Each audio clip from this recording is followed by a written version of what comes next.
السلام علیکم ورحمۃ اللہ وبرکاتہ۔ محترم سامعین، آج کے ٹاپک میں ایک شرعی مسئلے کی وضاحت کرنا مقصود ہے۔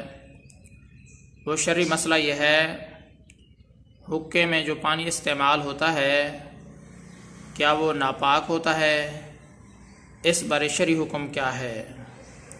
محترم سامعین، یہ بات واضح رہنی چاہیے، حقے میں جو پانی استعمال ہوتا ہے، عوام کے اندر یہ بات بہت زیادہ مشہور ہے کہ وہ پانی ناپاک ہو جاتا ہے، لہذا اگر آپ کے بدن پر وہ پانی لگ جاتا ہے یا وہ پانی آپ کے کپڑے پر لگ جاتا ہے تو اس سے آپ کا بدن بھی ناپاک ہو جائے گا اور آپ کا کپڑا بھی ناپاک ہو جائے گا۔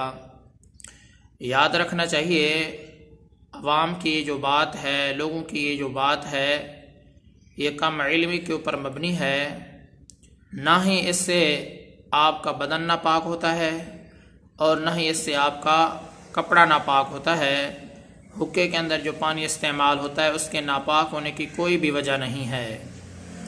محترم سامعین، مسئلے کا خلاصہ یہی ہے، عوام کے اندر یہ بات بہت زیادہ مشہور ہو چکی ہے کہ حقے کے اندر جو پانی استعمال کیا جاتا ہے وہ ناپاک ہوتا ہے، لہذا اگر وہ پانی آپ کے بدن کے اوپر لگ جاتا ہے یا آپ کے کپڑے پر لگ جاتا ہے تو اس پانی کے لگنے کی وجہ سے آپ کا بدن بھی ناپاک ہو جائے گا اور آپ کا کپڑا بھی ناپاک ہو جائے گا۔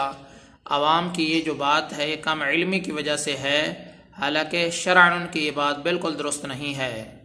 اگر حقے کے اندر جو پانی استعمال ہوتا ہے وہ آپ کے کپڑے پر لگ جاتا ہے یا بدن پر لگ جاتا ہے، نہ تو اس سے آپ کے کپڑے میں کوئی فرق پڑے گا، نہ ہی آپ کا کپڑا ناپاک ہوگا اور نہ ہی آپ کا بدن ناپاک ہوگا۔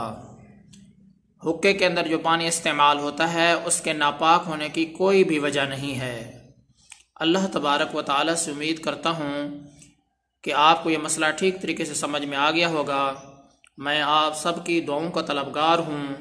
محمد ثناء اللہ فاروق۔